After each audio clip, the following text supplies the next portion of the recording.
또 오늘 이제 오후에 예정돼 있는 본회의에서는 그 공수처법이 표결이 진행될 예정인데요. 그 뭐 일각에서 균열에 대한 이야기가 좀 나오고 있어요. 특히 그 4+1 협의체에서 선거법 개정안을 반대했던 바른미래당 안철수계가 역시 또 공수처법에 대해서도 반대의 목소리를 내고 있습니다.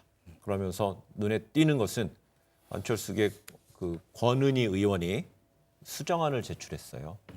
어떻습니까? 선거법 개정안이 통과되고 났더니 어떻게 다른 입장의 결이 나오는 겁니까? 일단 아니면... 마침 제가 오늘 그 바른미래당의 협상대표였던 선거법 개정 협상대표였던 김관영 의원하고 인터뷰를 했더니 자, 3명의 의원이 공개적으로 반대 입장을 표명한 걸 어떻게 봐야 했더니 이미 다 예고됐던 거 아니냐. 다시 말해서 돌발 변수가 아니라 이미 초장부터 그 세 의원은 자기는 반대라고 얘기를 했기 때문에 그건 상수로 접고 들어갔던 거다.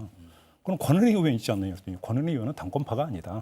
비당권파다. 네. 이 얘기를 왜 강조를 하냐면 4+1 협의체의 바른미래당의 카운터파트는 당권파였지 비당권파가 아니었다. 이 점을 이야기하는 거예요. 그래서 오늘 한 조간이 이른바 안철수계 의원들에 대해서 먼저 탐문을 해가지고 기사 쓴 걸 저도 봤는데요. 그걸 또 물어봤더니 자기가 파악한 내용은 다르다라고 이야기를 하더라고요. 그러니까 이거는 뚜껑을 열어봐야 돼요. 뚜껑을 열어봐야 되는데 중요한 것은 결국은 가결이 되느냐 부결이 되느냐. 이 갈림길에서 정말로 이들이 캐스팅 보트를 쥐고 있냐 그건데 지금 종합을 해보면 설령 여기서 일부 이탈이 나온다더라도 부결로 돌아설 정도로까지 캐스팅 보트를 쥔 수적인 우세는 아니다. 일단 정리를 이렇게 할 수 있을 것 같습니다.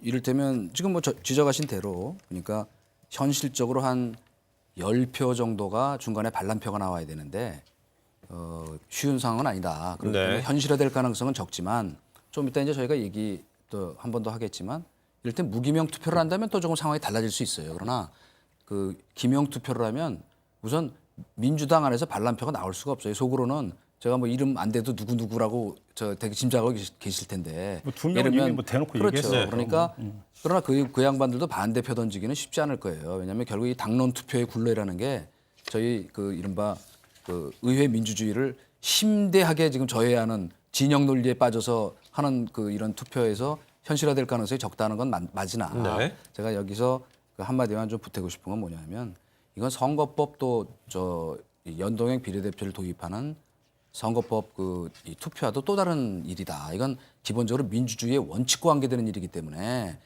그 권은희 안이 그나마 조금 이제 여러 가지 걱정 말하자면 공수처라고 하는 이 권력의 말하자면 최정점의 그 대행기구가 될 수 있는 그 걱정을 조금 완화시키는 방향으로 좀 된 것이 맞기 때문에 합리적인 아니다라고 하는 의견들은 좀 더 많이 이 자리에서 다시 것 같아요. 공수처 안에 대해서 찬반을 이야기할 필요는 없을 것 같고요. 지금 조금 전에 질문 주신 대로 그러니까 이제 표 그다음에 통과 가능성으로 한정해서 말씀을 드린다면 역시 관전 포인트는 그걸 거예요. 조금 전에 말씀하신 대로 본 그 표결에 들어가기 전에 투표 방식에 대한 이야기가 있을 가능성이 있어요. 선거법 개정처럼.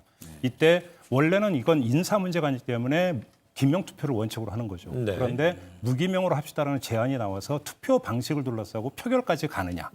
그리고 표결에서 정말로 그러면 무기명 투표가 통과된다면 그때는 제가 볼 때는 민주당이나 4+1 협의체는 빨간불이 들어온다고 봐야겠죠. 그러니까 본 안건에 대한 표결 전에 투표 방식에 대해서 본회의에서 어떤 결정이 내려지는지를 보면 통과해보는 그 자리에서 아마 확인이 된다고 봐요. 그것도 조금 예단일 수는 있겠으나 저는 그거를 무기명 투표를 받아들일 리는 없다고 생각해요. 왜냐하면 만약에 무기명 투표를 받아들여서 속된 말로 반란표가 나와가지고 부결되는 상황이 오면 그 다음 날부터 지금 거의 자중질환이 일어나게 돼 있는데 그건 받아들일 리가 없다고 생각해요. 근데 투표 방식을 정하는 투표 자체가 기명일까요, 무기명? 기명이잖아요. 그렇죠. 전자투표. 그렇기 때문에 바로 그 점이에요. 그렇기 때문에 어렵고 부결될 가능성이 더 중요한 없다고 거는 봅니다. 사실은 그렇습니다. 지금 이미 그 홍남기 부총리에 대한 그 투표 자체도 혹시라도 반란표 나올까 봐 그건 무기명으로 하게 돼 있으니까 그걸 하루 미뤄서 지난번 그 연동형 비례대표제 선거법 그 개정안을 하루 미뤄서 처리했는데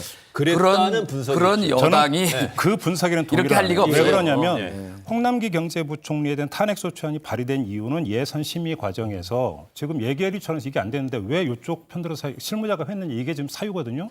근데 4+1 협의체가 합심해서 통과시킨 게 예산안이에요. 다시 말해서 탄핵소추의 이유가 그거라고 한다면 탄핵 소추의 빌미를 제공해 4+1 협의체이기 때문에 네. 이들 중에서 이탈표가 나오면서 탄핵 소추에 찬성할 표 나올 거 별로 가능성 없어요. 근데 그렇게 굳이- 볼 이유는 굳이 지금 없다라는 그 알겠습니다. 얘기를 하셨기 때문에 거기에 대해 제가 반론을 알겠습니다. 간단히 제기하면 여권 내에서도 말하자면 그 경제부총리의 역할이 너무나 그러니까 지금 미약하다 하는 탄핵소추 것 사유를 때문에 제가 말씀드렸어요. 아니 그러니까 그 말하자면 요번 차제에 한번 이 바꾸는 빌미로서 예. 만들어야겠다는 여론이 적지 않아요. 그건 저도 한 2명한테 그 얘기를 들었어요. 그렇기 때문에 2명? 예, 예. 아니, 그러니까 모르죠. 내가 만난 게 알겠습니다. 2명이 알겠습니다. 그러니까 예. 뭐 그렇게 명분만 그 얘기할 건 아니다. 알겠습니다. 명분과 저心理가 같이 움직이는 넘어가시죠. 거니까. 네. 예, 예, 예.